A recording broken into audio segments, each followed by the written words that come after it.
Now at 5, a community effort is underway west of Salem after a family loses their home and 2 pets in a fire. I wanted to go camping this weekend, but not this way. Plus, a new era for U.S. trade begins as President Trump's tariffs kick in. Wages are going to go up. Profits are going to go up. The tariffs will just be passed on to us.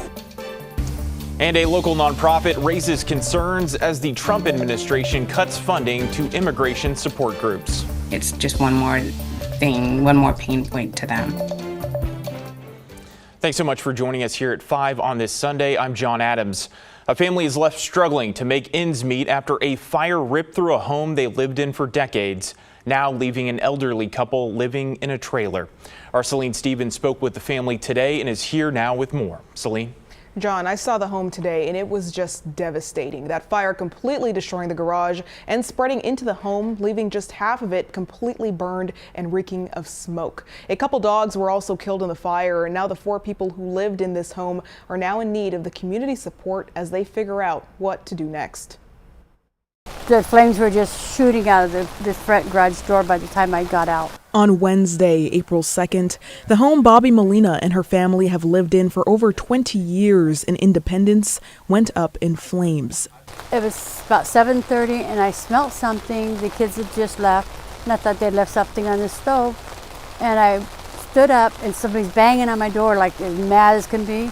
And then I heard, "Your house is on fire." According to Polk County Fire District, by the time they arrived, they found a fully involved garage fire that had spread into the home. Bobby, her husband, her grandson, and granddaughter-in-law all lived in the home, with Bobby being the only one at home at the time. And we got a phone call, and Bobby was screaming at the top of her lungs.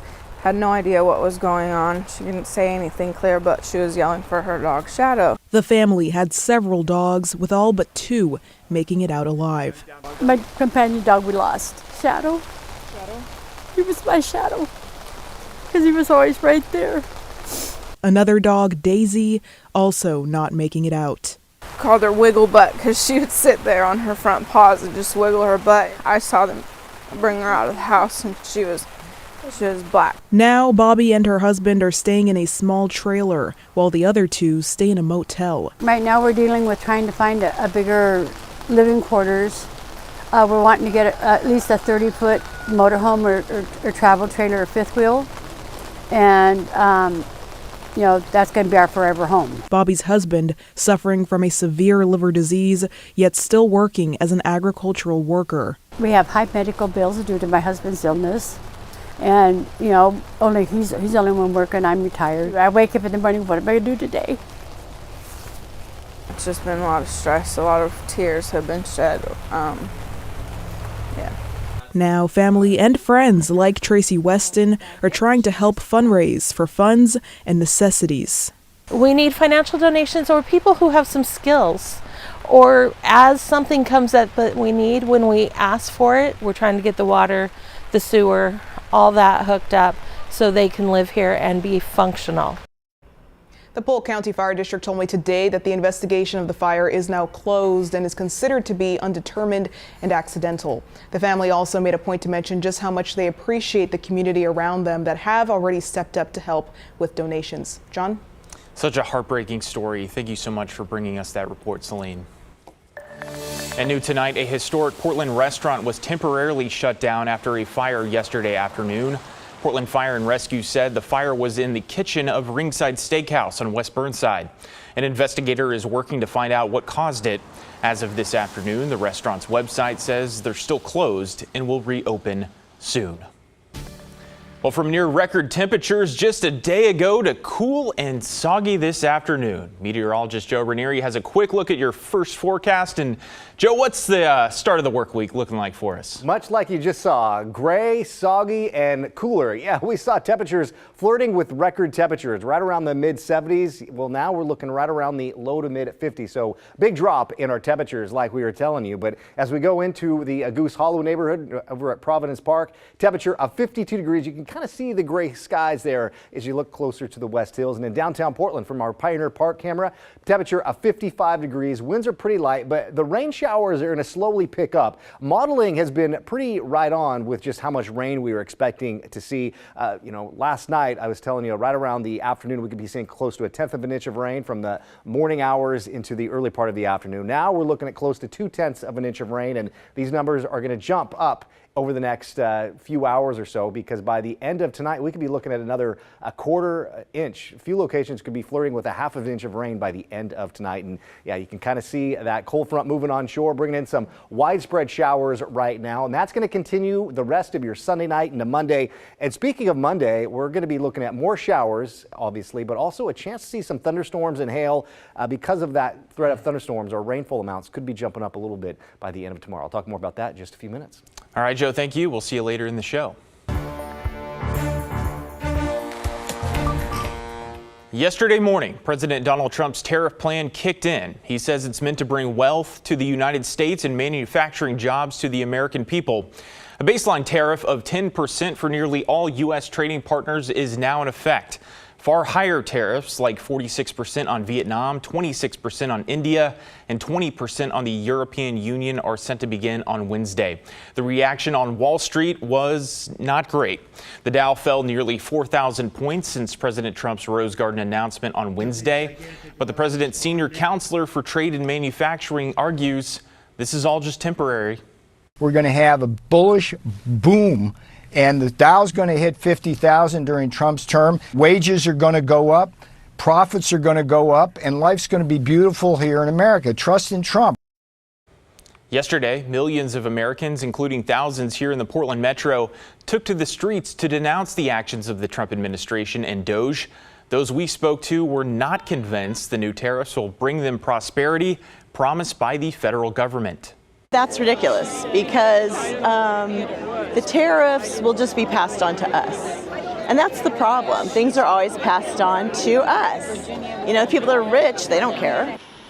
Well, Trump is in talks with Vietnam about a possible deal, and there could be relief for China if there is a sale of TikTok.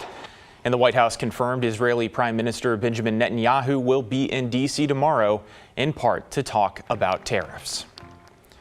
Earlier this afternoon, Representative Maxine Dexter hosted a town hall at Park Rose Middle School.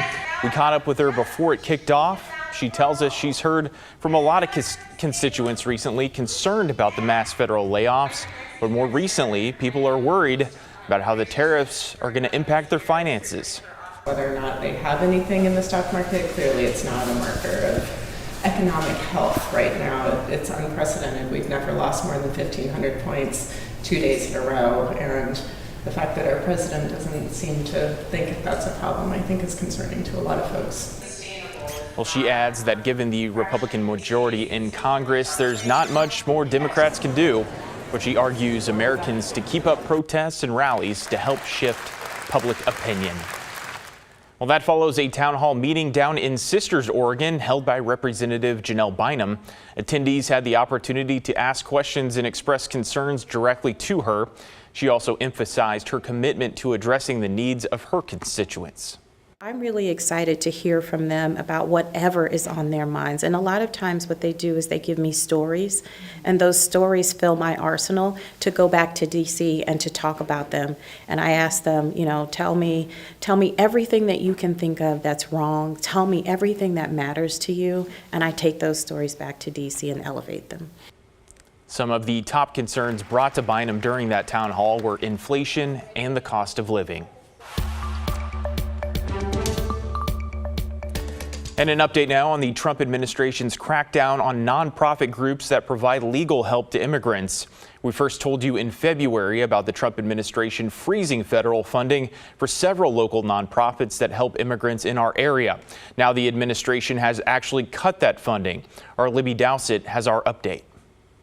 Ecumenical Ministries of Oregon and Immigration Counseling Service are two of the groups that vowed to continue helping immigrants until the money runs out, but they're hoping for support from the community. Dozens of nonprofit legal service providers are struggling to help both documented and undocumented immigrants as the U.S. Department of Homeland Security announces they are cut off. For a grant to be taken away midstream, that's a definite shock and a definite disruption to the system, and it's hard to prepare for that. Mercedes Rigg, an immigration attorney with Ecumenical Ministries of Oregon, says the administration chopped the group's $300,000 two-year grant, which helps immigrants gain legal status. Now they're going to have to pay a legal services fee along with the already expensive fee to the government, which is around $700.